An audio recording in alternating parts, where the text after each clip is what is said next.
beautiful people, and welcome back to Strikes My Fancy. Today, we are going to be doing the second episode in the mental health series. We are going to be talking about empaths, narcissists, and toxic behavior and how to draw boundaries for toxic people. But before we get into that, let me remind you where you can find me. I'm on Facebook, Strikes My Fancy Podcast Group. I'm on Instagram, Strikes My Fancy Pod. I'm on Twitter, Strikes Me Fancy. And you can listen to my show on my website, strikesmyfancy.podbean.com. I'm also on Apple, Spotify, and even YouTube. You just have to search Strikes My Fancy. So today I have a friend of mine, Sarah Bennett. She is a licensed professional counselor, and she is going to be kind of walking me through what an empath is, if that's even, a psychological term, I guess, is what you would call it. And then narcissistic tendencies versus actual narcissistic personality disorder. And then she's going to help us kind of talk about toxic behaviors and how to set up boundaries to protect ourselves against that. So welcome to the show, Sarah. Thank you so much for coming on. Thank you. I'm so excited to be here. I have been so excited. I know. I've been wanting to chat with you for a long time. I listened to the other podcast and I was like, oh, it sounds like all the new topics you're talking about are so interesting. And obviously I'm a huge fan of mental health awareness. So I was super excited when you were like, who wants to talk about mental health? I was like, me. Yes, I love it because I feel like you and I have a lot of the same vibe and kind of same personality. So I think this will be a lot of fun today. Okay, so I guess the first thing is I want to discuss what an empath is. I identify myself as an empath. I know that's not necessarily like a psychiatric thing, but basically for me, it means that I can sense people's emotions and even almost feel them myself. It makes it very, very hard to, I guess, help people through their problems, but I almost feel like it's my destiny to help people through their problems. So I wanted to kind of explore what that is because I feel like people who encounter an empath, they tend to kind of prey on them in a way. I mean, whether it makes them feel good to be understood by somebody or they're just like a negative person kind of being an energy vampire. It's very, very hard for people like me to learn how to put up boundaries against that stuff because we always feel like we have to say yes. We always have to help. It's our calling, So that's kind of what I wanted to talk about. So I looked up, what an empath is, and I found this lady, Dr. Judith Orloff. She is a pioneer in this field, and she describes empaths as those who absorb the world's joys and stresses like emotional sponges. She said that empaths lack the filters that most people use to kind of protect themselves from that excessive stimulation. And we kind of take in those surrounding emotions and energies, whether they're good, whether they're bad. It's like we can't stop it. She said that the term empath came from empathy, which you actually said to me a moment ago. So I was like, yay, I was on the right path with that. And that's the ability to understand the experiences and the feelings of others outside of your own perspective. So you can basically put yourself in their shoes. Yeah, and I've seen, comparisons between sympathy and empathy. And I think, like we had said before, empath, it's a term that I think it has become, really like kind of like a pop psychology term. But I think it's like a explanation or a label that helps people to identify kind of maybe what their natural behaviors are. And unfortunately, sometimes, like you said, with empaths, their natural behaviors is to give and give and give. And I think that Yes, just like with therapists, we are naturally givers, but so then we have to be super careful about setting boundaries, about, like we're going to talk about being very intentional in our behaviors and our interactions with people, because we can kind of teach people how to treat us in a sense of like, if we always say yes, we're going to teach people that we're the yes person, that we're, always that giver. And it can be a wonderful thing. We can be amazing friends and good therapists and listeners and stuff, but it can sometimes be self-sacrificing. Well, I was just going to say, like, you mentioned sympathy versus empathy, and I feel like sympathy, you can put yourself in the other person's shoes, but with empathy, it's almost like their happiness becomes your happiness, and then that starts a whole new world of problems like codependency and, all these things. So I think that's very important that we learn to say no and set those boundaries. You're right.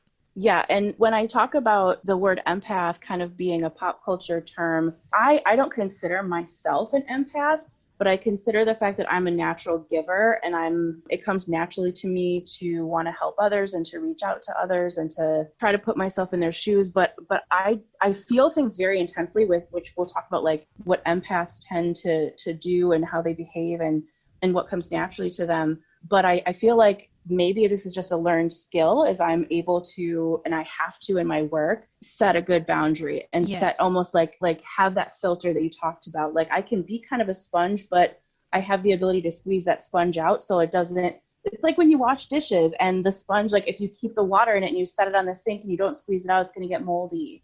Yeah, it drains you. Yes, absolutely. It can be overwhelming. And even when I had first learned that you had identified as an empath in your previous podcast, I think some of the stuff that you experienced too, like I had kind of seen there was like almost two different types of empaths. One is sort of this like new agey type of, it has to do with like energies and healing. And it's like a spiritual term, like describing people with like special, maybe like psychic abilities to sense emotions and energies.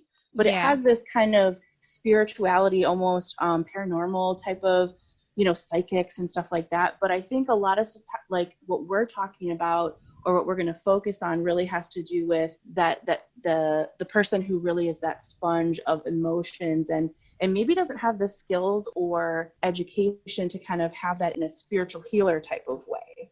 Because I think there are people that maybe have both. There are people that don't have that like psychic type power or, telepathy or that kind of fun stuff, but Yeah. but do have that ability to kind of really relate to other people, pick up on cues, and then also have that the energy just kind of permeates you and stays with you unless you do something to kind of filter it out or deal with it, process it.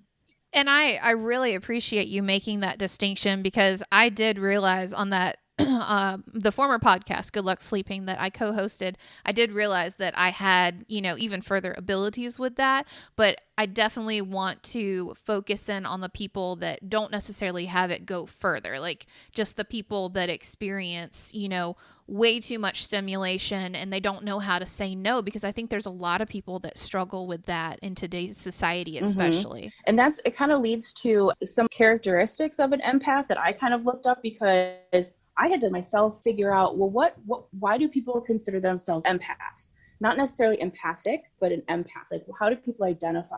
And one of them kind of goes with the idea of being around people and energy is they tend to be introverts, which is interesting Yes. because, yeah, and I know you had to identify being an introvert as well.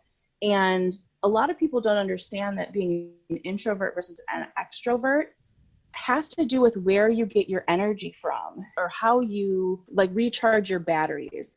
So someone who's an Okay. introvert gets their energy and recharges their batteries by being alone. Someone who gets their energy and recharges their batteries by being with other people is an extrovert.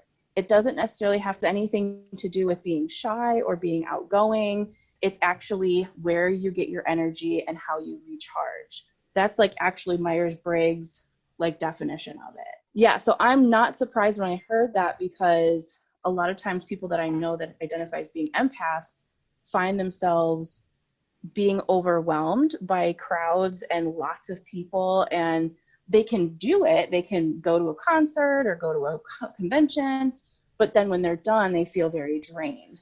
And then we hibernate for a week. I think that happens for normal introverts, but it seems like people that identify as empaths, it's even harder because all that energy is like flooding in. And even if you're not going around and helping everyone or saying yes to everyone or doing a bunch of work, just being in that crowd and being around those people and all of their negative, positive, different energies is going to be overwhelming. I find myself when I have social interactions that I do need to kind of recharge by myself, but I don't have that like overwhelming sense of when you walk into a room and you can just sense energy. That's what I hear from a lot of like my Yes. friends who identify as empaths. They're like, I'll walk into a room and I can just feel it.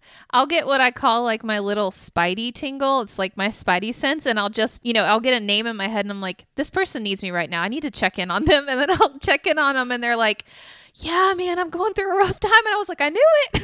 Yeah, yeah. So another thing too is like we had talked about like characteristics of empaths, and it seems Yeah. like we both agree that they can be really emotional. I know you have talked about, struggling with bipolar, and I wonder, because I didn't look this up, but I wonder if, because like it talked about empaths having very low lows and high highs. Like I'm a very emotional person in the sense that I experience very intense raw emotions. I'm curious if people that have bipolar disorder may also, like a lot of them maybe also be empaths, Yeah. a similar symptom, because they experience or can experience very high emotions, very low emotions, or like really high highs, really low lows. Yeah. I thought it was really interesting that that's something that I know you have, and then also identify as an empath. When I saw those two things, I was like, "Ooh, that's curious." Well, and that's like the thing with me. I mean, it's obviously a mood disorder, so I experience a lot of emotions that may not even be real emotions. It's just my body like fluctuating. But then I also feel like I am very intuitive, and I feel like that kind of comes with. Yes, and that's another quality that empaths seem to have, is that they're intuitive and have keen senses and are very emotionally observant. I don't know if that is the emotionally observant or the keen senses. Sometimes I feel that that can also be a learned skill. That's something that specifically therapists, we learn, how to recognize body language, how to recognize tone, and also how to check our own Right. when we're working with other people. That goes along with the bipolar disorder because I have had to learn how to be very self aware of my emotions and what I'm feeling and being able to name them in the moment so that I can identify it for my therapist. So that would go right back to supporting, that people who maybe have like an emotional disorder or something would be more in tune with that. Mm-hmm.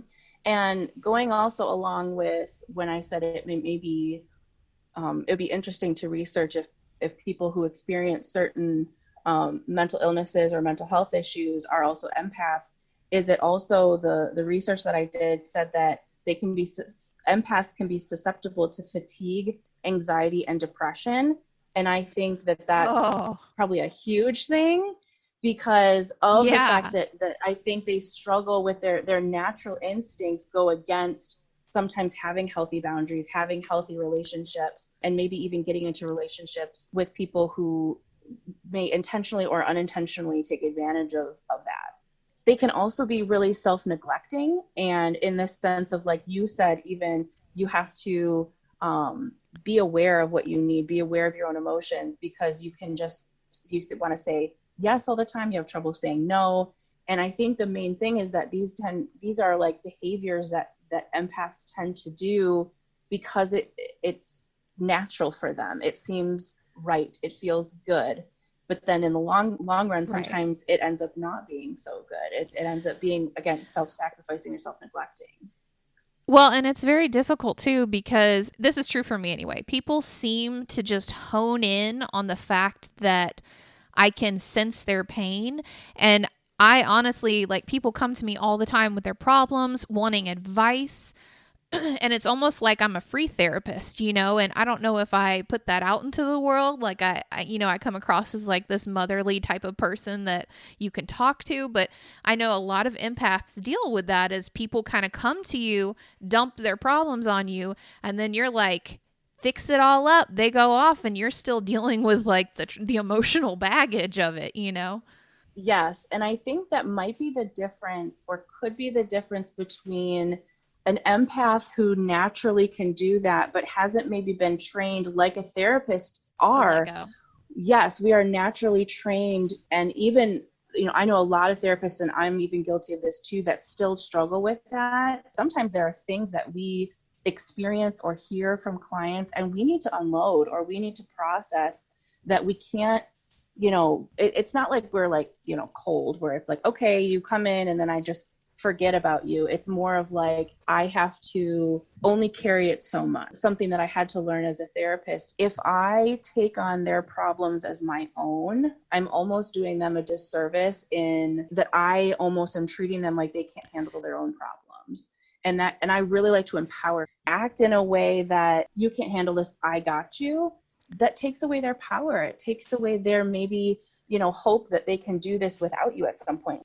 That's amazing. I mean, I struggle with that myself as I want to mama everybody and I want to be that nurturer and it's okay, I've got you now, but I think and I'm learning this in my point in life right now is I've had those same kind of people do that for me over the years, people that were nurturing and instead of helping me, it actually kind of stunted my growth as a person. So now I'm having to be accountable for where I'm at in life and unlearn those things so that I can move forward and grow. So I think that's a very fair point is, you're supposed to maybe give them the tools to keep going on their own and not internalize their pain. And I think too, in general, and we'll talk about this with maybe why they empaths and people with narcissistic tendencies maybe be attracted to each other is that kind of give and take relationship. So is there any science behind being an empath?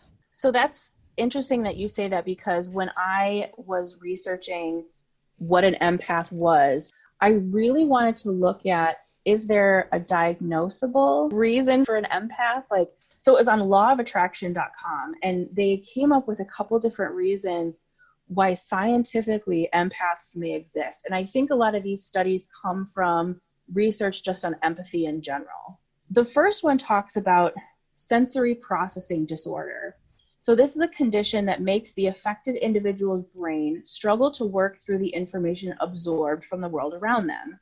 It can make you oversensitive to everything from smells to sounds and light touches of the skin. Sensory sensitivity may also occur at the level of emotions in some people. Okay. Someone who is very highly sensitive, maybe they have something similar to a sensory disorder in the sense that you're overly sensitive to emotions, just like someone with sensory processing disorder would be overly sensitive to touches, smells, other types of stimulation. Yeah, I mean, that kind of goes back with how you were theorizing about the bipolar disorder. And I know that sometimes sensory processing disorder can be a part of bipolar disorder. So that would make sense. Absolutely. So the other thing has to do with what are called mirror neurons. Okay. So mirror neurons are brain cells that have a proven link to human compassion. It is because of these neurons that the majority of us are able to experience at least minimal empathy. Studies show that the mirror neurons activate during empathic engagement between physicians and patients. Brain scans indicate that when we see someone experiencing an emotion, these mirror neurons fire in areas of the brain that correspond to the observed emotion. So if there's an area of our brain that detects sadness, when you see someone experiencing sadness, then those neurons will fire and in that area of sadness in your own brain. And then it kind of helps you mirror that, right? That's amazing. Yes. And so they said there's a strong possibility that more neurons may lead to more intense empathy. So if you have overactive neurons or have more neurons that are engaging in these types of situations, that could be a reason why. Oh my goodness. That's so crazy. Yeah. So they say if you're an empath, that you may have a larger than average proliferation of these types of brain cells. So another thing has to do with electromagnetic fields. So researchers at HeartMath Institute who have explored whether our electromagnetic fields are capable of influencing the magnetic fields of others. So in particular, they discussed findings suggesting that our hearts and brains generate their own unique electromagnetic fields. These fields are thought to be able to communicate certain content about the person's feelings, desires, and beliefs. And even those among us who are not natural born empaths can feel those things or can pick up on those things.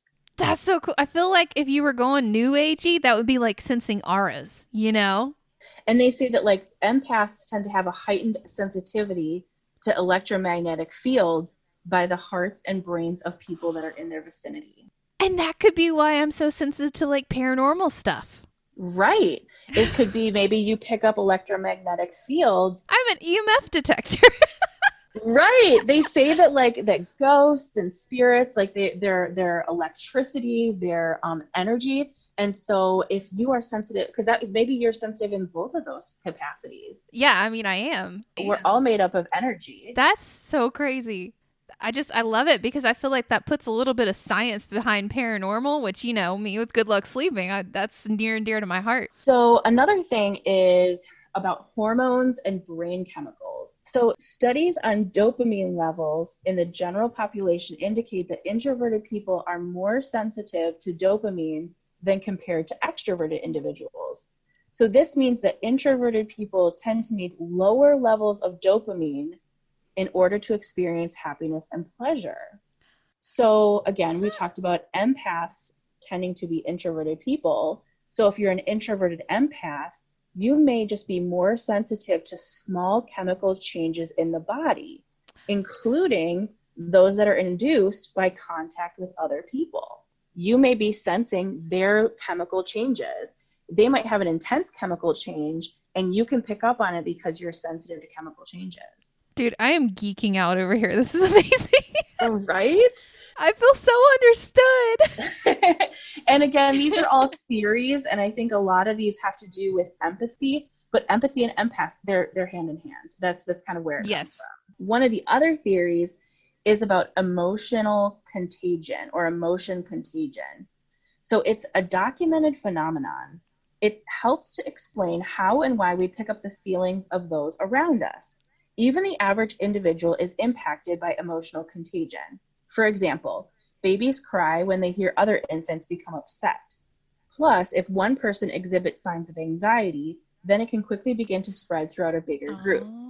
So like I liken this to also emotional and physical awareness, like kind of like a herd mentality. So like if you have like a herd of deer and one of their tails flicks up or one of their ears perk up, the rest of them are like, huh, what's going on?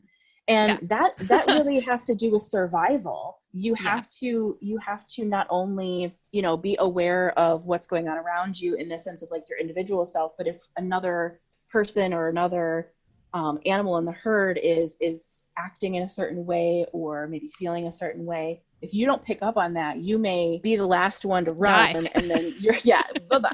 Another thing is that it's kind of like survival of the fittest as well, or kind of like survival of the common. So if you fit in, you are more likely to survive. If you don't stand out, you are more likely to survive. Again, that's whether you're, you know, the slowest runner or you're the brightest colored, you know. So I think that as humans, that kind of like, you know, being related and relatable to other people makes us, you know, more likely to survive. That's why, and just to drive this point home, it's very important that you're self-aware, because if you start feeling anxious and you're like, why am I feeling anxious? But you're picking up on somebody else's anxiety and it's not yours, you have to be able to like, okay, I can let that go. You know, I don't need to feel this and like turn into mass hysteria over here. Right, exactly. So the last one, synesthesia, is a neurological trait that links two different senses that wouldn't normally be associated with each other. So for example, some individuals with synesthesia will taste particular flavors when they see certain colors. Others will associate numbers with a musical sound. In addition, some forms of this might include smelling scents when listening to songs, or linking particular colors to specific bodily sensations. Some researchers have theorized that something called mirror touch synesthesia is occurring.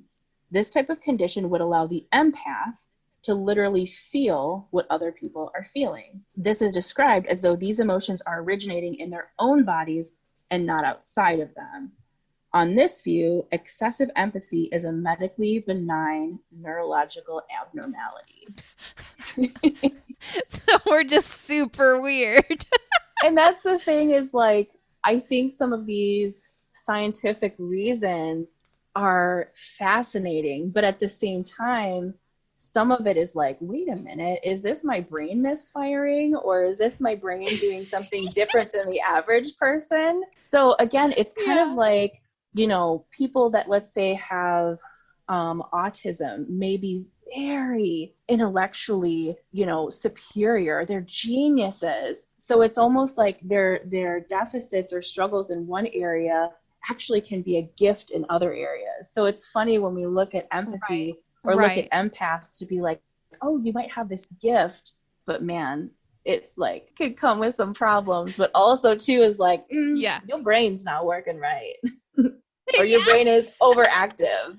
Yes. And it goes hand in hand with the boundaries. If that is the case, if our brains are overactive or whatever, you have to learn boundaries to be able to manage that.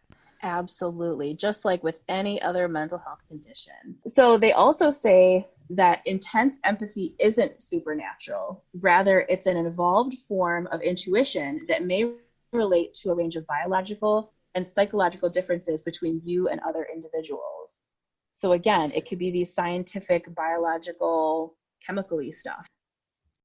So when I first heard that you wanted to talk about empathy or empaths in particular, I was like, I don't know if I am one. I know that I experience very strong emotions. I know that I have to have really good boundaries for my job. And I know I've had to do that also in my personal life. So I'm almost like, what did I used to be an empath? Yeah. Did you shut it down? And I've shut it down. But then it's not like, that it's necessarily a bad thing, but it's like, it was really hard for me to be like, what exactly is an empath? Because I don't think I feel that.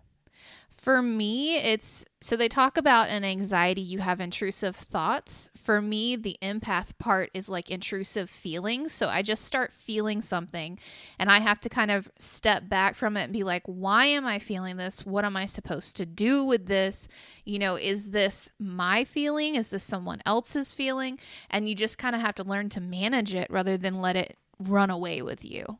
Yeah, so it definitely seems like it's something that's influenced by external factors Yeah. way more than it can be like internal factors. So we can experience very strong internal emotions that come from ourselves, but being an empath can really be about experiencing and being intruded by Yeah. other people's feelings and emotions. Exactly. I mean, you have to kind of shut it down the same way you would an anxious thought and be like, okay, is there any validity to this? What am I supposed to do with this? Do I need to help somebody? Am I supposed to be fixing somebody? And I think that's where it can get unhealthy is because you're like, I have to fix this person. And, you don't. It's like the same thing with an anxious thought. Do I have to entertain this thought, Yes. feeling? And also, too, I always talk about with clients, is this thought or is this behavior useful? Mm-mm. Does this serve a purpose for me? Does this help me or hurt me? So Absolutely. again, like with an anxious thought, if you have an intrusive feeling from someone else, is it useful for me to hold on to this feeling? Or do I need to, like you had said earlier, make it smaller? Yeah. I've called it like a disturbance in the force before because that's kind of how it feels is I'll be sitting there, I'm like, I'm sensing a disturbance, something's wrong, and then I'll be like, okay, who needs me right now? So That's another part of some people who are self-identified empaths, is there is some of that intrusiveness that can come from just being around other people. Like mhm. I think I experience empathy and intense emotions when I'm very closely working with someone, when I'm with someone I'm very close to, either as a clinician or in my personal life, like a Right. parent or a really close friend. But it sounds like empaths can have that really intense emotional experience with strangers, with people they just meet, or with someone walking by, or Yeah. even like someone you're really connected to, but they're not even in the vicinity of you. Yes, absolutely. I mean, that's exactly how it happens and that's why big crowds are so overwhelming because it's like you kind of get pummeled with all these different emotions and don't know why. Right. And I think that's a cool thing is one of my friends who identifies as an empath also does like Reiki and energy healing. Like she's started to get into that. And she did a session for me, and it was crazy how well it worked. And it just had to do with energy and her feeling my energy.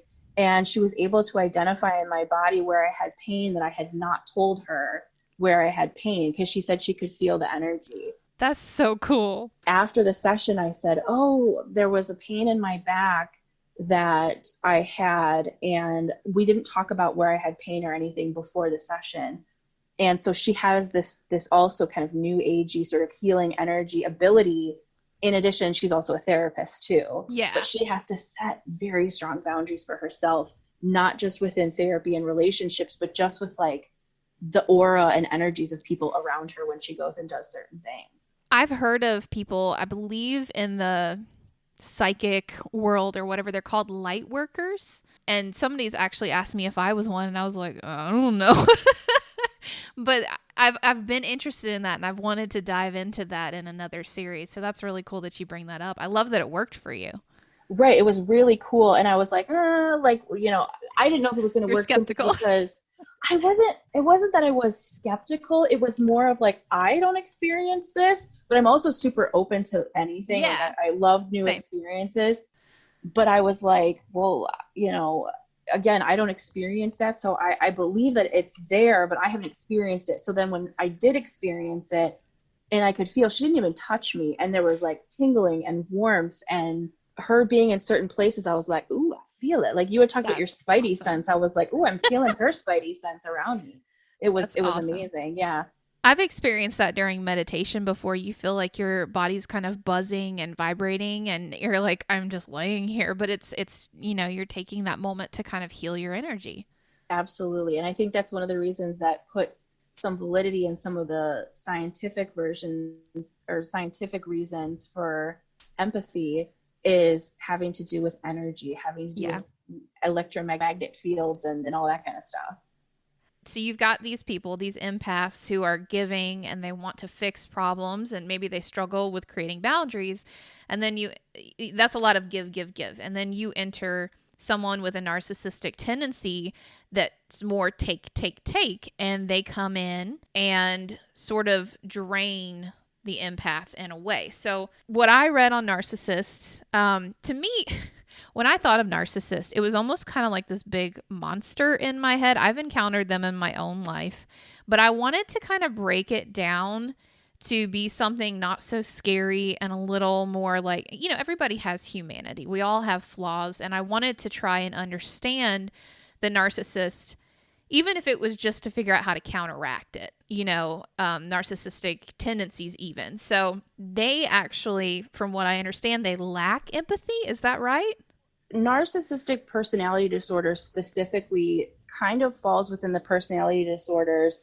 And again, this is going to sound kind of scary with people who are antisocial personality disorder or some people, or psychopaths. But Sociopaths. I think that when I read about narcissistic personality disorder is I feel like they may not be as intense as, let's say, a sociopath or someone with antisocial personality disorder, but they have some tendencies that are part of, like, a personality disorder basically it's an enduring pattern of inner experiences and behavior that deviates markedly from expectations of the individual's culture. So it's basically they act in certain ways that really aren't normal to their culture. And I hate the word normal, but we have to kind of use that as almost like the average person. And again, culture kind of comes into it too. It's pervasive. It tends to be inflexible. Usually has an onset in adolescence or early adulthood. It's stable over time. And the big thing, it leads to distress or impairment. And so personality disorders are, I think, a little bit different in the sense of that inflexibility, that it's almost like really a part of them. They can be very difficult to treat and very difficult to work with sometimes, as opposed to maybe just some narcissistic traits. Technically in the DSM-5, which is the Diagnostic Statistics Manual, there's 9 different criteria that they have for narcissistic personality disorder. What I'm going to do is I'll read them. And then also too, I had found what some psychiatrists had called like the 7 deadly sins of narcissism. One is the Diagnostic Statistics Manual criteria. Some of them are similar, but I think that we may be more looking at what are some of like these behaviors that people have, but maybe not necessarily are diagnosed with this personality disorder. Or the criteria to technically diagnose, you have to have 5 or more of these criteria. So the first has a grandiose sense of self-importance. For example, exaggerates achievements and talents, expects to be recognized as superior even without those actual achievements. They're preoccupied with fantasies of unlimited success, power, brilliance, beauty, and ideal love. So some unrealistic thinking there. Believes that he or she is special and can only be understood by or should associate with other special people or high status people or institutions. Wow.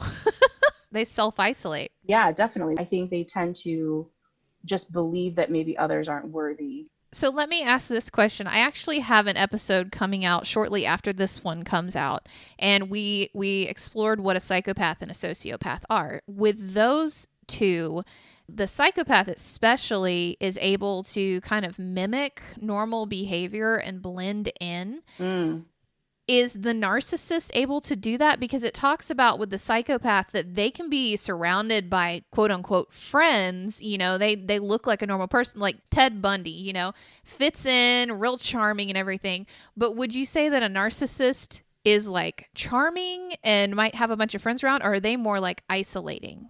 So one of the things that I had read is having to do with narcissists will kind of surround themselves with people who are yes men, people who support their delusions, dependents, Okay. enablers, but a lot of or other people who like lack identity. So when they relate to other people or have other people in their, circle, I think it tends to be either other narcissists or other people that have the same type of tendencies that like buy into their delusions, and thus it builds up that narcissist. Kind of like groupies, people who boost their self-esteem, make them feel like they're as special as they believe they are, or fellow people who are on that same level, you know, that they've deemed on that same level.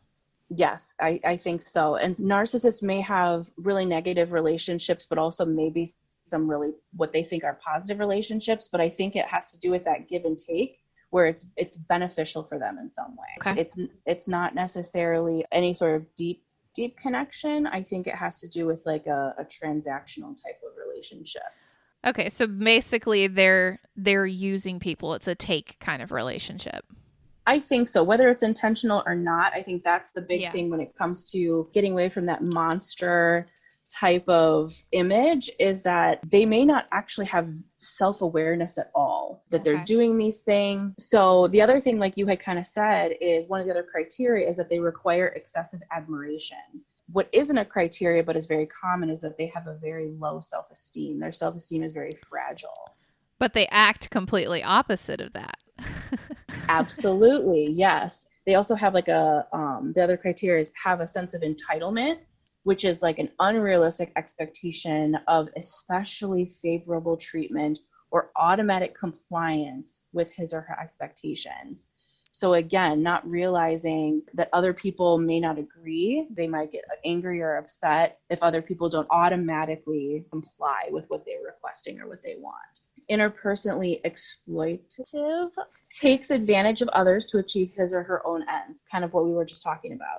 This is, I think, why we're looking at these two, poles, the empath and the narcissist lacks empathy, is unwilling to recognize or identify with the feelings and needs of others. The next is often envious of others or believes that others are envious of him or her. And the last one is shows arrogant, haughty behaviors or attitudes. Well, and I've noticed like some narcissistic people. I mean, I feel like a lot of Hollywood actors and maybe YouTube people, influencers, things like that, probably have a touch of this because I've seen like they act like they're larger than life. They act like nothing will ever catch them, you know, like they can get away with anything, and it's very toxic. But I think for people who are in their inner circle on that good side, it feels like it's beneficial to them because they get the perks that comes with that entitlement and that sense of grandiosity too. Right. And I think that that's kind of the difference maybe between someone who has narcissistic personality disorder versus someone who has narcissistic traits, is a narcissist and narcissism has become very pop culture. Like I think, Yes. especially in like our political climate, like a lot of people are like, oh, Trump is such a narcissist, but nobody has actually sat down and diagnosed him. And actually too, in the DSM, it talks about just a couple different facts about people with narcissistic personality disorders specifically. And of community samples, they have found that only 0% to 6.2% of people will have narcissistic personality disorder. So that's really low. So there's not a ton of them. No, that's what it sounds like. And Okay. typically 50 to 75% are males. Traits may be seen in Okay. adolescence, but doesn't necessarily mean that they develop narcissistic personality disorder. This was interesting because children don't necessarily develop the ability to relate to or see the perspective of other people until a little bit later in their development. You Okay. might think that a child is acting narcissistic, but that's just because they haven't developed that ability to put themselves in someone else's shoes. That leads me to ask this question then. If they get to that point in their life where, it's time to develop that, and maybe they have some kind of abandonment situation going on, could that lead to them not developing that and then instead developing some of those narcissistic traits? I think with any mental illness, there is the constant debate of nature versus nurture. There was like a mention that it could be genetic. So then that comes from the nurture about what are things that people have experienced as a child. I think being a parent, you do have to watch for those milestones and then talk to either a therapist or a doctor if you're noticing maybe they're not hitting those milestones. So with being able to recognize, okay, if they're not hitting the milestone of maybe showing some empathy or sympathy towards others, then maybe you would check in with their doctors or therapists. Sorry, I'm just going to clarify just to make sure. So the nature versus the nurture would be like, the nature would be the fact that I developed bipolar disorder. It's something that's usually genetic and it passes down, I believe. And then the nurture would be the fact that I was able to develop empathy and learn how to put myself in other people's shoes. Is that correct? Kind of. Nurture tends to be Okay. what your environment has influenced, how your environment Okay. influences you. So what you learn, what has happened to you. So trauma can lead to post-traumatic stress disorder. So Okay. we may be genetically predisposed to have a certain mental illness, but then maybe something happens in our life that then triggers it to then come about. I think you mentioned the 7 deadly sins of narcissism. That was really interesting to me. Yes. So the 7 deadly sins of narcissism come from psychiatrists Hotchkiss and James F. Masterson. And these are some of the things that they say are tendencies of people with narcissistic traits. The first is Okay. shamelessness. Narcissists often proudly and are openly shameless. They are not bound emotionally by the needs and wishes of others. Narcissists hate shame and consider it toxic, as shame implies that they are not perfect and need to change. Narcissists prefer guilt over shame, as guilt allows them to disassociate from their actions from themselves. It's only their actions that are wrong while their intention is good. That's so interesting. Yeah, Okay. Brene Brown, she talks about the difference between guilt and shame. The difference is shame has to do with there's something wrong with me as a person, versus guilt, there's something wrong with my actions. I'm still a good person, but I did something wrong. So they can dismiss their actions and that gets rid of that guilt. But when someone says there's something wrong with you, that like triggers them and makes them angry. Okay. Yeah. We kind of touched on this a little bit before, is magical thinking. Narcissists see themselves as perfect using distortion and illusion known as magical thinking. They also use projection to dump shame onto others. So I look at magical thinking as not really based on reality. Thinking of really black and whites or perfection and ideals versus reality. Arrogance. Narcissists feeling deflated may reinflate their sense of self-importance by diminishing, debasing, or degrading someone else. Oh, I've personally experienced this one. I did not realize. Yeah, this one's rough because especially as an empath, it's like, what do you mean? I'm trying to help you. Mm-hmm.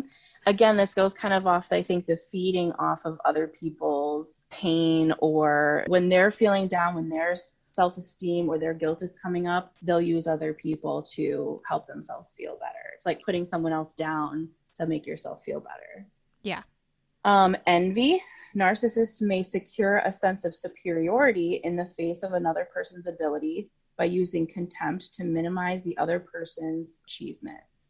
So they may envy other people, but they don't really show it in the same way that maybe someone else might. They look down at people. They minimize the things that they do. So they try to make it sound like instead of saying, "Oh my gosh, I would love that," and they would be like, "Oh my gosh, that's not as great as what I've done." Entitlement. Narcissists hold unreasonable expectations of particularly favorable treatment and automatic compliance because they consider themselves special. Failure to comply is considered an attack on their superiority, and the perpetrator is considered an awkward or difficult person. So they look at the other person as being difficult, not necessarily that they're being the difficult one. Defiance of their will is a narcissistic injury that can trigger narcissistic rage. So, like you said, they can Okay. get angry when someone goes against them. Yeah, you don't ever want to be like the focal point of someone who's being narcissistic's rage because that's the worst. Yes. Exploitation, we talked about this before, can take many forms, but often involves the exploitation of others without regard for their feelings or interests. Often the other person is in a subservient position where resistance would be difficult or even impossible. Sometimes the subservience is not so much real as assumed. So again, Okay. that's more about the narcissist's perspective versus maybe what reality is. But then they try to like force you to see their perspective and put you down in that process. Right. And if you don't, they'll make you think you're crazy. Yes. Bad boundaries. Narcissists do not recognize that they need to have boundaries and that others are separate and not extensions of them. Others either exist to meet their needs or may as well not exist at all. Those who provide narcissistic supply to the narcissist are treated as if they are part of the narcissist and are expected to live up to those expectations. In the mind of a narcissist, there is no boundary between self and other. This is so interesting because I've been reading a book on abandonment issues, and they were talking about like the narcissistic parent, how when the child gets a C, it's a reflection to the parent of you're not good enough, like because it's almost like it's their fault, you know? So then they get really angry about it because that child is an extension of themselves. So it's interesting to know that they do this with everybody, not just their own children. Right. They can get angry or upset when the other person isn't maybe representing them well because, again, they feel that that person is an extension of themselves. Okay, so as long as this person is going with them, going in the grain, they're good. But then the second that person deviates, excuse me? Right. And I think that that can be really indicative of just abusive relationships in general. There can be this sense of if you go along with what they say, then the abuse or the negativity will be minimal or hopefully will be minimal. But then if you start to push back, or what we're going to talk about, if you start to set boundaries, they're really going to get angry. Yeah, they're going to make you pay for it. So I think we've touched on why people with narcissistic tendencies seek out empathic people, but you have here that they don't necessarily seek each other out, but they're just kind of compatible. So can you expand on that? Yeah, I feel like, and maybe this is me being empathic, is I like to see the good in people as best I can. And I don't know if people with narcissistic tendencies maybe are that aware in the sense of that they're going to seek out someone who's an empath or they're going to seek out someone that they can manipulate. I feel like they might notice and say, "Oh, they make me feel really good." I don't know if they're like, "Ooh, I'm going to seek someone out who's going to benefit to me," in like an evil way. But I think it's more of that compatibility that comes in. Empaths will put up with a lot of shit. People who are empathic tend to be very forgiving. They can be very selfless, again, to that point of self-sacrificing. So just like narcissists have poor boundaries, we talked about people who are empaths sometimes also have poor boundaries. And it can be difficult to practice empathy, with difficult people because we feel like we can understand them. And so that means that I can accept them and I can forgive them because I understand you and I maybe know where you're coming from, then it's okay, but it's not.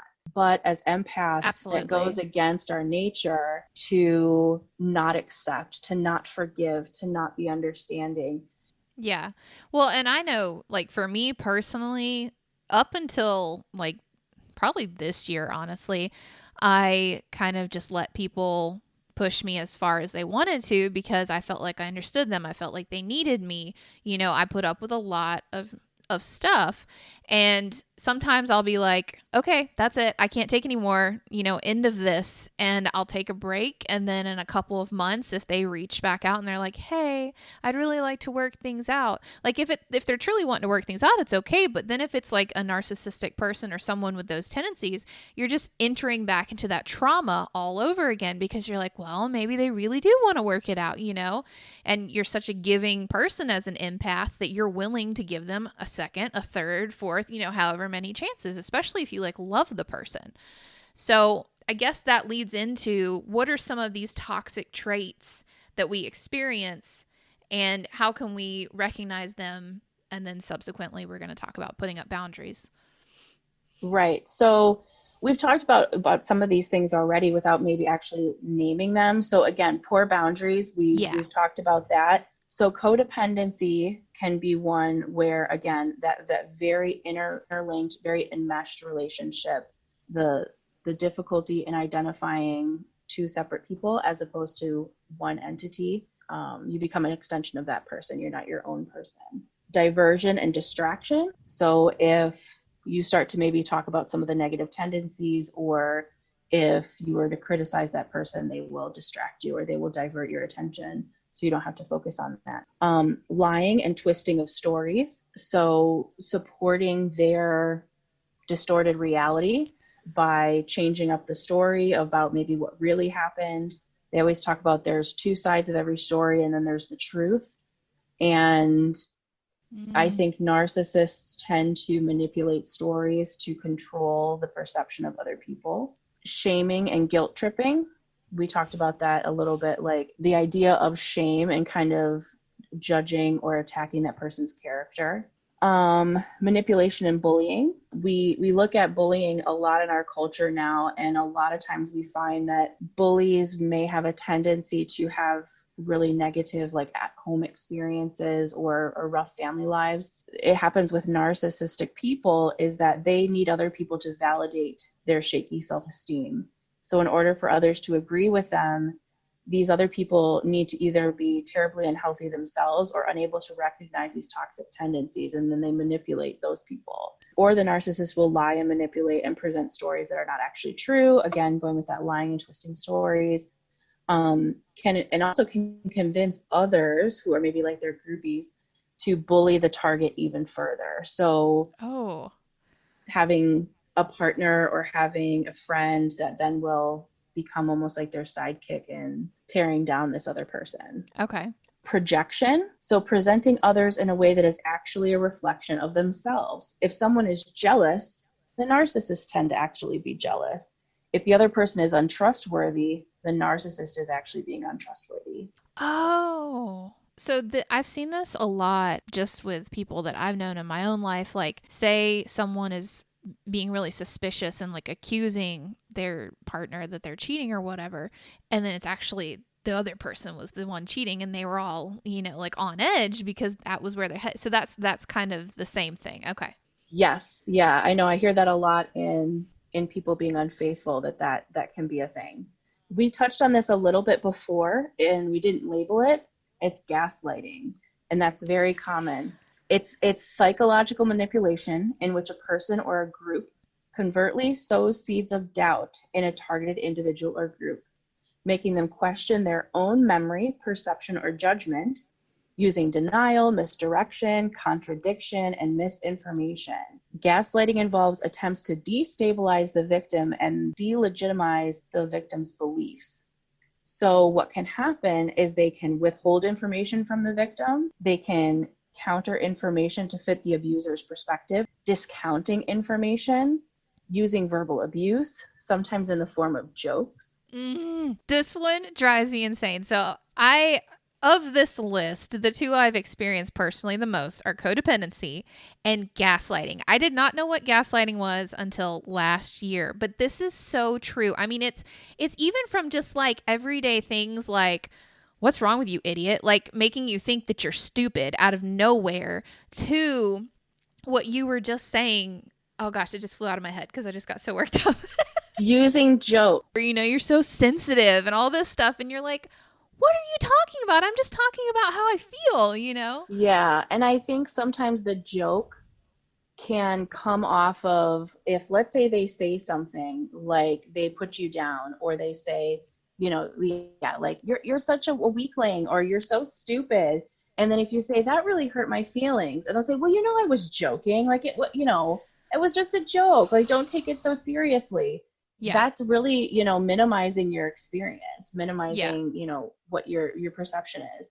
That's Yeah. another thing, is they'll trivialize or minimize your worth. And a lot of times they'll do this undermining gradually, and like eventually it really weakens you or weakens your thought processes. So they'll kind of create this reality that you think you have to live in, and then you'll be like self-doubting all the time, or you'll Yeah. be questioning everything, or you'll maybe go to them to make decisions, come up with ideas, because you don't believe in yourself anymore. Yeah, absolutely. And I mean, like, this one is so difficult because at first it's very hard to see when someone's gaslighting you. It's such a tricky and sneaky thing. There was one relationship that I was, not like a romantic relationship, but just a friendship that I had, that it went from those little things, like just the small little comments that you wouldn't necessarily pick up on, the seeds of doubt, to finally regurgitating what I had said, but in a totally different way to make it sound like I was this horrible person. And I was like, where is this coming from? I never said that. You're putting words in my mouth. And then I was like questioning, okay, am I a bad person? Like, did I really say this? And I knew in my heart that that wasn't what I meant, but no amount of defending myself ever changed the story. And then they were like bringing in their little circle, like you said, and showing them their side of the story to make me look like this bully. And I was like, what is happening? I had never encountered that before. It's very difficult because they may have positive relationships or supportive relationships, but this comes with another form of a toxic behavior or trait in a relationship, is triangulation or splitting. And what'll happen is one person will not communicate directly with another person, and instead will use a third person to relay communication to the second, or they will manipulate a relationship between two parties by controlling the communication between them. And what happens is, like, let's say if you said, you're acting like a bitch, then they'll say, you called me a bitch. And then you'll say, but I said you were acting like one. Like, that's nuances. Yeah. So they may control that, or they will twist the story. They will say their perspective. They'll get that other person to believe that. And then the other person then may be encouraged to bully you. This is so random, but this reminds me of the scene in Mean Girls when they're all on the telephone and they're like cutting in and out, going through the call waiting. And there's like, she's such a bitch. And then they go back and it was like saying it to the other person. And you're like, wait a minute, who thinks I'm a bitch, Yes, yes. And that's kind of something that we'll talk about, is how you can combat this type of thing. Is, again, if you're not having direct communication with the other person, or, if their perception of you is only coming from the narcissistic person, they're going to have a crappy idea of you because they're only listening to that narcissistic person. Right. So the other thing that can be a bad trait is character assassination. So a lot of this kind of has this overlapping themes, but this one specifically talks about deliberate and sustained effort to damage the reputation or credibility of an individual. This is not only like the internal credibility, so like where you're second guessing yourself, but putting it out there to other people. So influencing the portrayal or reputation of someone in such a way as to cause others to develop an extremely negative or unappealing perception of him or her. So they're almost, again, controlling that. The narrative. Yes, the narrative. That's a great word. Yeah, the narrative about you. All the ones that I've dealt with, I have learned it's best to communicate through text. And I think we're going to talk about that in a moment. But basically just have like a paper trail, have some kind of proof that you did not say what they're saying you said. So before we get into that, how can you identify the boundaries that you need to set and verbalize them to these people? Because that's one of the hardest parts, is actually not just making the boundary, but telling them, hey, here's my boundary, and not getting torn down over it. One of the things I think that's important to kind of just go into for a little bit is, what is a boundary? What is a healthy boundary? We have different boundaries for Absolutely. different settings, scenarios, environments, relationships, and also culturally too, there are different boundaries. So for example, in certain cultures, it's very appropriate to live with your parents until marriage or even after marriage. In other cultures, that's not a good boundary. That's unhealthy. Yeah. And even within sometimes those cultures, you have to be very careful. Like when I work with people within different cultures, I have to check myself and check my own privilege and check my whiteness to just say, oh, they're not just having an unhealthy boundary, there's a cultural expectation to have this boundary. That's such an important thing to talk about because I didn't even think of that. Yeah. So if you meet someone, let's say, who still lives with their mother, it might be a cultural thing. And maybe they have a very healthy relationship, but they might also be in that culture and have an unhealthy relationship, but they have that cultural expectation to stay in that relationship. Same thing when it comes to Okay. like divorce. You might say, oh, I might not put up with this or that. So you have to set that boundary and leave the relationship. Well, that might not necessarily go along with their religious beliefs or their cultural beliefs. So sometimes you have to work with that as a therapist. With boundaries, her name's Edith Weigart, and she said, imaginatively placing oneself in the shoes of another person in such a way as permits sympathetic understanding of his mental life. And in doing so, one can, however, empathize without necessarily experiencing sympathy for the person. In that, empathy refers to understanding rather than siding with. This is Mm. a very complicated way of saying you can sympathize and empathize and understand, but you don't have to side with them. You don't have to agree with it. Alberta Savlita, who wrote Some Thoughts on Empathy, stated, it is good to be able to put yourself into someone else's shoes, but you can remember that you don't have to wear them. That is so empowering. Yes, and that's something I think I have to live by as a therapist, but I think that people who are empaths or experience high sensitivity to others, they have to live by that. Because if you're going Yes. around wearing other people's shoes, you're going to get a lot of blisters. It's terrible. And then the other person's then That's walking around with no so shoes true. on. Yeah. Yeah, they don't know how to deal with their issues and you're carrying way too many. Right. That's There's a amazing. couple different types of boundaries. So there's physical boundaries. So personal space, physical touch, knowing kind of what's appropriate and what's not. Physical boundaries are different with different people. You may hug and kiss your partner, but you might not do that with your boss. Intellectual boundaries, referring to thoughts and ideas. Healthy intellectual boundaries include respect for others' ideas, awareness of appropriate discussion. Do you talk about politics with this person or not? Do you just talk about the weather, this person or not? That's an intellectual boundary. I love that. Emotional boundaries, so refers to a person's feelings. Healthy emotional boundaries include limitations on when to share and when not to share personal information. So when you first meet a colleague, you may not share your life story. I think people who are very outgoing and friendly have a tendency to do this. And sometimes it can get them in trouble because other people Yeah. aren't either prepared for that or they're like, whoa, you're too much. And then also to recognizing that emotional boundaries can be violated when someone criticizes, belittles, or invalidates another person's feelings. Oh, that is so important because I think, especially the invalidation of someone's feelings, like it is such an important thing that you realize that just because you may not understand why someone's feeling that way, maybe you don't think they should be feeling that way, doesn't mean that you get to tell them they shouldn't feel that way. Because I've experienced that so many times, and it's important to that comes back to the whole you did I feel thing because the person may not have done necessarily what you think they did, but it made you feel a certain way and you are valid in that feeling. And that I think is a part of gaslighting that we had kind of touched on, is specifically countering information to fit the abuser's perspective.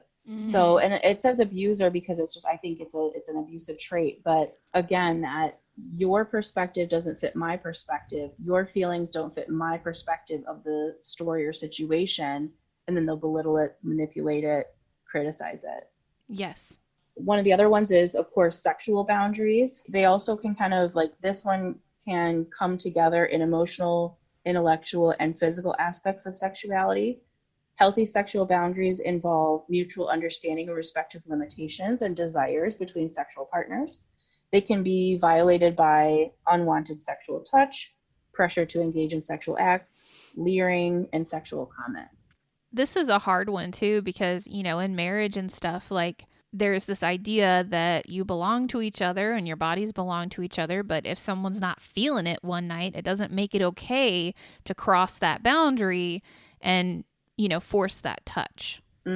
Yeah, it's very common nowadays and important to talk about consent.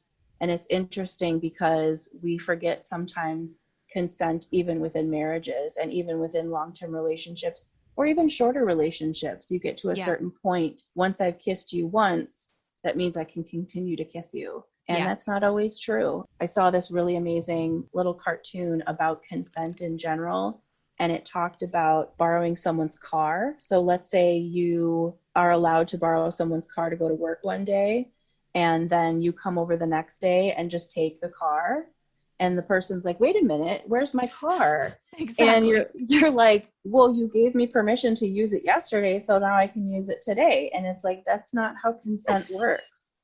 And that's the same thing with consent within not only sexual boundaries, but all these boundaries we're talking about. You have a right to change, depending on your mood, depending on the situation. Like, some people are okay with cuddling and snuggling in the privacy of your own home, but they're not okay with PDA. So again, situational, but that's all about learning each other and, learning each other's boundaries. There's also material boundaries, refer to money and possessions. Healthy material boundaries involve setting limits on what you will share and with whom. For example, it may be appropriate, again, to lend a car to a family member, but not to maybe somebody you met this morning. Yes. And time boundaries refers to how a person uses their time. To have healthy time boundaries, a person must set aside time for each facet of their life, such as work, relationships, and hobbies. Time boundaries are violated when another person demands too much of another's time. I think this can happen at work. This can happen in relationships. I think what can happen is when they say, oh, you're spending too much time with your friends. And it's like, well, being with my friends is important. It's healthy. But again, having that balance. So common differences with boundaries have to do with rigid boundaries, which can be really unhealthy. And then what we call kind of like porous boundaries or like middle boundaries, and then healthy boundaries. Yeah, I'm really excited to read these because I think sometimes when we set boundaries, we may set them too harshly. Maybe we've been burned and we put it down and we're like, this isn't moving, and then sometimes we might be a little too wishy-washy on it. We may not be great about supporting that boundary when we should. So I think it's good to talk about what is a healthy boundary. It's almost like two ends of the spectrum, and then there's the middle. Yes. And also too, you may have rigid boundaries in one area and sort of porous or wishy-washy, boundaries in another area. Okay. So what are rigid boundaries then? So rigid boundaries are kind of that harshness, like you said, on one end of the spectrum. So avoiding intimacy in close relationships, unlikely to ask for help, have few very close relationships, very protective of personal information, may seem detached even with romantic partners, keeps others at a distance to avoid the possibility of rejection. Wow. Even when I read some of those things, I can see some of those being coping mechanisms or ways to keep yourself safe. Like you kind of said, if you've been burned before, you'd want to put up a boundary, a very rigid boundary with someone. I think that when you're setting boundaries with someone who is very pushy or maybe have narcissistic traits, you might have to set a healthy but rigid boundary. Right. And I think like it's different for each person. So say you're dealing with a narcissistic type of person, you might need to set a rigid boundary, but if you've just entered into a new relationship, I think you have to work to kind of let go of that emotional baggage so that you don't accidentally put up a rigid boundary with someone who hasn't earned it yet.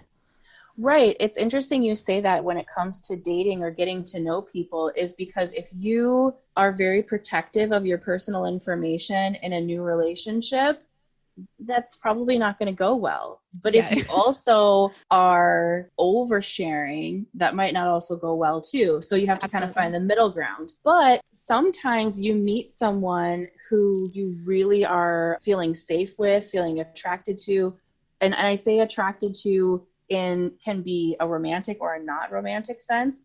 For example, I think you and I, like, we hit it off really well, and we might overshare things, but we're safe with each other. We're like Yeah. not gonna, Yeah. we're not narcissistic, so we're not gonna, use that information negatively. We're a safe place to kind of overshare. Right. It's kind of like when you meet a therapist for the first time. People will say to me so often in like their first or second session, "Oh, I'm so sorry. I've been talking this whole time. I'm oversharing. I'm just word vomiting."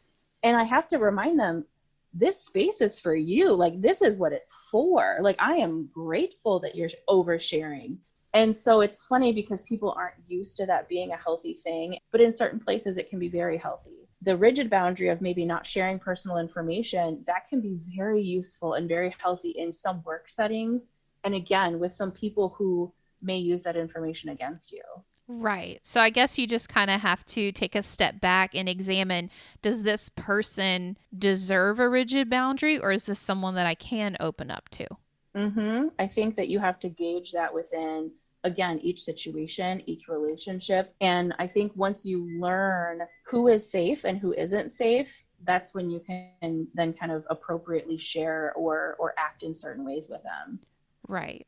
So again, on that like other end, besides rigid, there's the porous boundaries. We're kind of already talking about that, like oversharing personal information, difficulty saying no to the requests of others. We've already touched on that. Like, that can be very difficult. Yes. Over involved with others' problems, dependent on the opinions of others, accepting of abuse or disrespect, fears rejection if they do not comply with others. I was going to say, I think that I have been more of the porous and I'm starting kind of to evolve to hopefully healthy boundaries now. But I identify with the porous ones. And I think because I'm an empath, it's very, very hard for me not to overshare and not to like try to relate to people so that I can help them. And Well, and also too, I think empaths, they give what they feel they need sometimes. I think a lot of us do that. We give what we feel we need. that is right on. Yes. So if you are a very friendly, kind, and open person, you kind of expect other people to be the same way. You hope other people to be the same way. When you give and you share and you be authentic and genuine, you hope other people will not take advantage of you. You kind of expect them not to, because Yeah. you that's kind of your perspective of the world. And accepting of abuse or disrespect is almost that kind of like you ignore those things because, again, maybe you understand why that person is angry or why that person is acting negatively. Oh, I get why you're doing that. So then you almost forgive, or you are compassionate, or again, understanding of that, and you'll put up with it. Yep.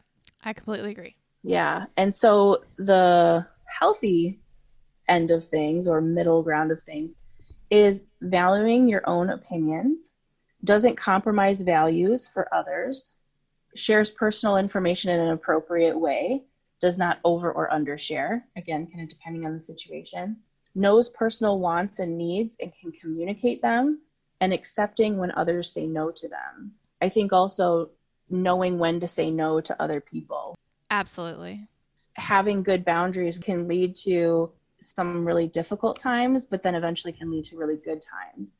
When you Yeah. start to put up healthy boundaries with people, if you are a person who has very rigid boundaries, and then maybe you start to open up and share, people might be like, whoa, are you okay? And then the other side of things, if you have very porous boundaries and suddenly you start to put up maybe a little bit of a wall, or maybe bite your tongue in certain instances where maybe you would be super oversharing, and they're like, what's wrong with you? It's an invasion of the body snatchers. Something's Yeah. going on. Well, that's actually I had looked up some things on boundaries before we did this, and I came across this quote because I'm kind of doing that currently. I had much more porous boundaries, and I'm starting to put up firmer boundaries.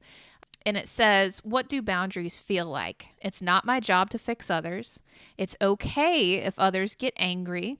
It's okay to say no. It's not my job to take responsibility for others. I do not have to anticipate the needs of others. It's my job to make me happy, and nobody has to agree with me. I have a right to my own feelings, and I am enough. And that was super empowering because I was dealing with so many, people being angry that I was finally putting down these boundaries and standing my ground. And automatically I'm like, oh, I don't like people being mad at me, but I feel it's so important for my mental health. Yes. And one of the things I tell people when they start therapy with me, and even whether you're in therapy or you're just trying to do some self change, it's going to be uncomfortable. Most of the time, it's going to be uncomfortable. It's going to be difficult. It might not feel great. I talk about things sometimes feeling worse before they feel better because we're going through the muck, we're going through the mud, we're going through the unpleasantries before we get to the positives. And Yeah. again, when we have taught people that we can be their go-to all the time, and you're the yes person, and you say no, even if they don't get mad, they're going to be taken aback. Right. They're going to, wait, what? And you can interpret that wait, what as like, what's wrong with you? Or I need to adjust to this. I need to Right. figure out what's going on. Because that's the other thing is whether people are narcissistic in your life or they're just an average normal person, they have to adjust the boundary as well. Yes. You might have someone who comes to you for advice or help and you say, I can't be that friend to you today. They have to be able to adjust to that. They have to know, okay, maybe this person can't be my support right now. There's nothing wrong with the friendship or nothing wrong with the relationship. I agree completely. Yeah, and it's really hard, again, as someone who's very empathic, to start to maybe not give as much. Yeah. I learned in my own therapy that you have to learn how to fill your own bucket to give water. My therapist had used this metaphor of you have your gates open all the time, but you have no shipment coming in the back to stock whatever you're selling. She's like, so you have to close your doors to restock. You have to, Right. maybe close them a little bit to actually get in some inventory to be able to continue to give. That's an amazing metaphor. I mean, I've always thought of the, you got to fill your cup so that you can pour out. But that's a great metaphor too because I mean, even stores, they have to bring in shipments. They have to close down sometimes to refill their shelves. So that makes perfect sense. And if anybody who's ever worked in retail knows, there's days or overnights where you do inventory. Yes. So sometimes you have to stop and check in with your inventory, and maybe that's going to a therapy appointment, or maybe that's isolating for a couple of days to recharge. You have to figure out too, who are your suppliers. You can fill your store to then be able to offer the service. And it's bad for business if you just sell out of everything. Yeah, that's true. So, how can we enforce these boundaries in order to protect ourselves from toxic behavior? So you had touched firstly on a very important one when it comes to boundaries. You talked about communicating via text or even email. So allowing yourself time to think about your responses and leaving that paper trail, that can minimize the person manipulating the situation. The he said, she said kind of stuff. Or twisting the story. It's easier to avoid giving them ammunition. So when you are talking or communicating live with someone or in person, you may slip up. You may speak out of anger. Yeah, you may speak out of anger. You may speak out of emotion that maybe isn't supporting your boundary. You're just kind of word vomiting in the moment because you're so caught up in it. A big one is leaving out emotion. That I was actually going to say that someone recently told me to step back, take your emotions out of it and assess the situation. And that has been so beneficial to me because when you charge in, your emotions blazing, you're probably going to say a lot of stuff that you wouldn't normally. So I think that's very important. Right. And this can even also go into that porous boundary is if you're running on high emotions, you may overshare. And that can end up giving the narcissistic person or the toxic person ammunition. Absolutely. Yep. When it comes to communication, again, like sticking to facts and leaving emotion out of it. This information came from when I was doing some research on co-parenting with a narcissistic person. is having the communication be based on some sort of electronic device or paper trail, because that can help with courts. Yes. But I think it's really important, like if you are, communicating with a person who has toxic traits, like if you have to do it in person, that you have to know kind of your limits. And also a big one is recognize you do not have to respond to every outreach of communication. Yes. If they send out a text, you don't have to respond. If they come to you in the moment and spew something at you, or want to start an argument, or want to talk about something, and you're unprepared, or it's very triggering for you, you can say, I don't want to talk about this right now. You can say, I need time to think about this before I talk about it. Yeah. You don't have to engage every time. That's awesome. I mean, I feel like a lot of times when people do send, things that you immediately want to respond because you're like, excuse me, but a lot of times it's very good to take the time to, like you said, take inventory and see exactly what's happened, what the message says, and then take your time to reply. I think that's wise. Yeah, and specifically with people with narcissistic traits, avoiding arguments if you can. Yeah. Try not to get sucked in emotionally charged conversations. Try to remain calm and collected when interacting with them. Again, because they can use those emotions as ammunition. Another thing too is going the opposite of one of the things we had talked about was not to use triangulation yourself or splitting. Talk to this person directly. The only time I would say not to would be like if you have, again, if you're co-parenting or in some sort of legal battle with them or something, like using lawyers when you can, that's appropriate. But otherwise, trying to talk to that person directly, that narcissistic person or person with those traits, maybe trying to control the communication with you and maybe that third party. Yeah. Or it could just be like that old game of telephone where things get jumbled up on accident and then you're in a whole other situation. Absolutely. That's never good. Talking to people directly about stuff is so important. You have to really be careful when you're parenting with someone who is narcissistic to avoid using children as a communication device. Oh, man. Especially with someone who's narcissistic, those little ones can be manipulated very easily. Another thing too would be, again, we've talked about this already, is awareness. Not only self-awareness, but awareness of the other person. Like listening to a podcast like this, educating yourself on, topics that we're talking about, so you can be ready to identify them and know when you need to distance yourself or set boundaries. So, learning about what the other person's characteristics are. But again, too, what are your own triggers? Listening to your gut too. I have a lot of empaths that I know that talk about their gut all the time. And we don't mean that little pack of fat there either. It's like in your soul. It's like if somebody lies, I always tell them I will find out. Like I usually already have a hunch, but it's like it'll come out. Just you wait. I had heard too that empaths can be like human lie detectors, and I was like, I feel like that's a skill that I've had to learn as a therapist about like what I can tell kind of when some people are lying. Sometimes I still can't. People are great liars. Yeah. I've heard that like if you're empathic, you can kind of pick up on that, and that's amazing. Yeah. Listen to your gut. Are you feeling uncomfortable because maybe someone is testing a new boundary and they're not used to you being so assertive? Or is this person like actually like treating you poorly and like you're ignoring red flags? Like your gut can be really confusing. So it might be like, Yes. ooh, I don't like that because I don't like that this person's mad at me, but this person is mad at me because I'm setting a boundary. Like, then that doesn't mean like you go and you change what Right. you're doing. But you also like, ooh, I don't like that feeling because this person is being angry with me and I haven't done anything wrong. Right. Like, that's a red flag. Like, what I always kind of say is try to get an objective third party involved, in the sense of not that whole triangulation thing, but if someone who's like a good friend or like a therapist who you can kind of check in and be like, I'm having this feeling, does this maybe match reality? And then be able to kind of talk about it that way. Yeah, I think that's really wise. I mean, I know especially with me for a long time, I felt guilty for things that I was like, why do I feel guilty for this? But it was still there.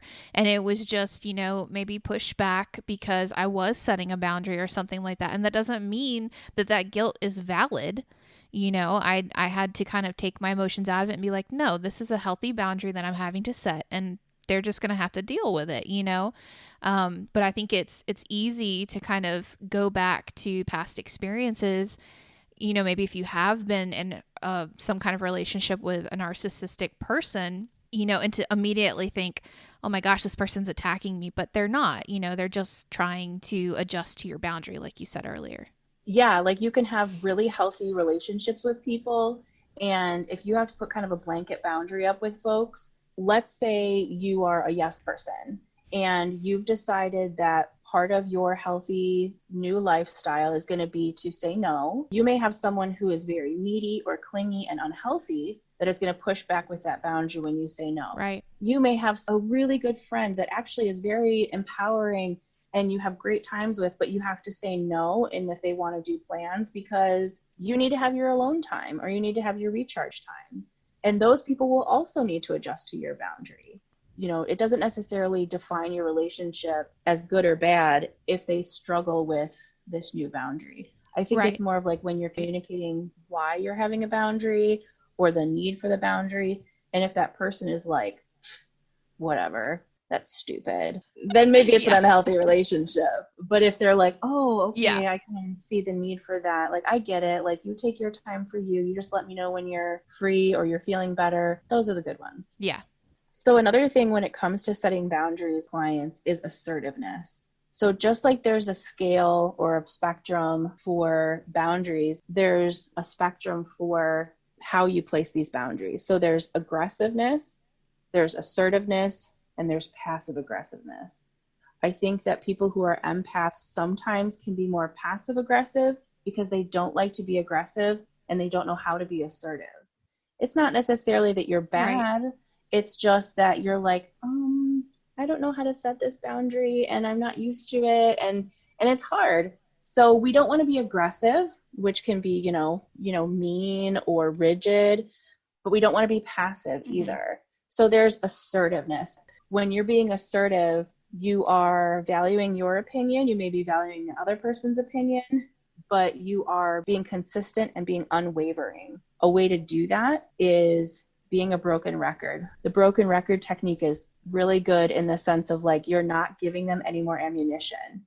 So if you say, Mm-hmm. I need some alone time, I don't want to go out tonight. If the person pushes back and says, but you promised this, and you start to kind of argue with them, if you start to kind of give all these excuses or whatever, that's more ammunition for that person to cling on to and create new reasons why you're not right or why you're not okay. Right. And then they can start trying to like justify, well, you don't need to stay in because you can sleep tomorrow or whatever. Yes. So there's new information, new ammunition. But if you just say short and succinct and be a broken record, I don't want to talk about this right now. I'm going to go to bed. I don't want to talk about this right Yep. now. I'm going to go to bed. You don't say anything else. You don't add any information. You just be very short, succinct, and a broken record that they're going to end up kind of wearing themselves out. I like that because I feel like if someone were to start arguing with me now, I'm going to hear in my head, short and succinct, broken record, and it's easy to recall that and be like, this is how I handle the situation. Mm-hmm. And even too, like if you think about when you parent, so what's maybe something that your kid wants, like, or that they'll ask you for. But mom, I want a popsicle for lunch. Okay, so if the kid says, I want a popsicle for lunch, if you say, you can have a popsicle after you eat your sandwich, and then they'll say, but I really want a popsicle. And if you say, well, popsicles aren't healthy and you need to have your sandwich, then they're going to say, what? Popsicles have water in them and popsicles are so tasty. There's more information that they can pull in and they can use. You just say, you can have a popsicle after you have your sandwich. They're going to wear themselves out because there's nothing new for them to argue with. Yeah, that's a perfect example too, because honestly, like toddlers and like young school age children, they're kind of like little narcissists at the time. So. Right. Which is again why I kind of talked before about like, that's just their inability to relate to other people. It's a developmental thing. I'm not necessarily saying you treat a narcissistic person like you would a toddler. just like when you're parenting, you have to learn your own emotional regulation when you're dealing with someone who's not an emotionally regulated person, which tend to be toddlers, which tend to be narcissistic Right. people. It's kind of like when you're parenting, sometimes you have to Absolutely. use the same type of technique. And also too, like learning mindfulness, like that can be really helpful in centering yourself and grounding yourself in a moment where you might really want to be emotional, but in reality, you need to be centered. The other thing too would be maybe just to remove yourself from the situation altogether. And that could be as harsh or as extreme as ending a relationship, which is never easy, but sometimes it's necessary, or maybe just from the situation. And I think you skipped over the improved self-esteem, but I feel like that one's really important. So if we could touch on that one too. Oh, absolutely. So another one is improved self-esteem. I had said before that people who may get sucked into being in like a narcissistic groupie group. So it, like, I know, like that sounds so silly, but like if you like, there could be people who get sucked into being like a narcissistic groupie because they lack identity or Mm-hmm. maybe they lack self-esteem themselves. So improving your own self-esteem, I think, is huge, especially when it comes to like assertiveness and confidence, remembering that you don't necessarily have to prove yourself to be right or to be even sane. You know, again, gaslighting can really make you Right. think like you're going crazy or there's something wrong with you. Like, of course, we Right. always have to be introspective and know where our weaknesses lie, where our faults lie, but you don't have to spend your whole time trying to prove yourself. I think that's been a big step for me is learning that, I know my truth and I know what I need to do for myself. I don't have to prove that to anybody else, you know? Yes. And I think another thing that is important to remember is it can seem really unfair that this person may be getting away with their behavior and you're the victim. There's something that's really important to remember is that you don't have to sacrifice your peace to point out someone else's true colors. Their lack of character will always reveal itself in the end. That's what I was going to say. Every situation I've been in like that, the truth has always come out, whether it was the next week or a couple years down the road, it always reveals itself. You are Yeah. not less of a person, or you will not be a better person by pointing out that this person is acting terribly. You have to have that kind of internal Yeah. self-esteem, that internal confidence, and also surrounding yourself by really good supports, healthy friends and family members, a therapist, positive people around you, so that, you know what, you don't have to explain it to them because they already know. They can already see Absolutely. it. You don't have to Yeah. spend your time explaining yourself or validating yourself. You can have a narcissistic person in your life that you might cut out. And then if you don't look at how you responded to that person or maybe how you allowed that person to treat you, if you don't look at yourself, nothing's going to change. And you may end up seeking out those type of relationships over and over. And it's really hard to look at Yeah. yourself and say, oh, maybe I'm the common denominator. Yeah, I mean, I'm going through that right now. I was like, why do I keep attracting these types of people? And then I realized, oh, it's me. I have this need to be needed and I have, this desire to fix people and help people. And those are things that I need to reel in of myself and work on. And then, practice not accepting less than what I deserve, in friendships and relationships. One of my favorite quotes that I've had to learn is doing your best does not necessarily mean working yourself into a nervous breakdown. So if you feel that your best is giving, giving, giving all the time, but then you end up just completely overwhelmed and in a breakdown, that's not your best. Your best is Right. maybe having some of those limitations. I was going to say, you brought up Brene Brown earlier, and I was looking at the quotes that you had said. And so I came across a Brene Brown quote. And this is like the second time I've heard of this lady, and I keep being told to go check her out, and I keep forgetting to do it. So she said, daring to set boundaries is about having the courage to love ourselves even when we risk disappointing others. And I think that struck a chord with me, especially because it is so hard as an empath when you have to set those boundaries and people get frustrated with you or mad with you or whatever.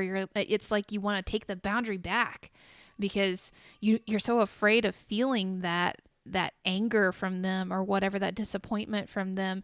But part of loving yourself is setting those boundaries so that you aren't drained and you aren't, just completely giving till there's nothing left. It's okay to put those boundaries down. You do Yes. have to take into account cultural things too. Like you may have, Yes. if you want to set a healthy boundary or a new boundary with a parent who is of a certain culture, that may be really hard to do because that person, Mm-hmm. may live and breathe their culture and think, oh, this is being disrespectful. Even just living, like I'm in Illinois and you're in the South, like there's different cultural things about like family, and there's Southern hospitality versus, the Midwest kindness, so it's interesting that even little Yes. things like that can influence our boundaries. I have family that live in Alabama, and it's kind of expected. Like we don't necessarily expect it, but if we go down and visit my aunt in Alabama, she is going to cook for us. She is going to like do all these different things for us. That's her Southern hospitality background. But we would also know that like if she said, oh, I can't do those kind of things, okay, like we get it. But like her culture is like you cook 10 pies and 4 cakes and 2 turkeys and a ham when you come down for Thanksgiving. Like that's kind of just her culture. Yeah, I mean that's I deal with that. With the Southern hospitality thing, it's not really heard of to tell people no. You do your best to make them feel comfortable and welcome, and I'm known as Mama Allen to some of my friends because I'll have them over all the time, cook big meals, and like not expect that in return. Like it's just what I do. I nurture. So I totally agree with that. But I think though too the big difference is how does that feel for you? Is it an unhealthy boundary in the sense that you get overwhelmed and you can't say no, and when you're feeling awful or you're having a bad day that you can't be like, hey guys, we got to switch to another day? So for me, I realized that I thought my friends expected that all the time, but I was putting that on myself. It was me internalizing it because I got self worth from it. So when I stopped that and I realized, they can just come over and want to be around me. They don't need me to cook them a full meal and treat them like they're my guest from a hotel or something. That was very freeing for me because they never put that expectation on me. I put it on myself.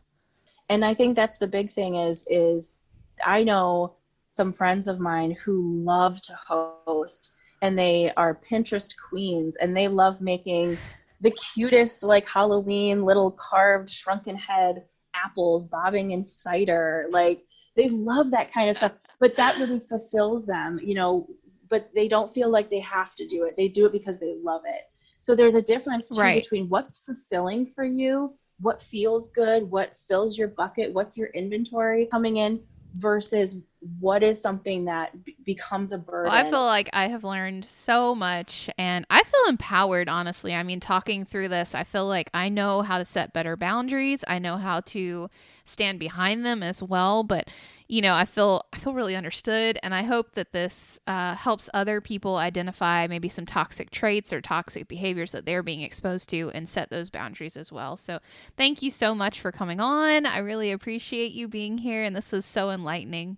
You're welcome. This was really fun for me too. I think that we know all the good, positive things about being an empath, but I think sometimes what we can learn about what we need to improve or how we can be safe as an empath is really important. Yes. All right. Well, guys, remember question everything, never stop exploring. And as always, stay curious.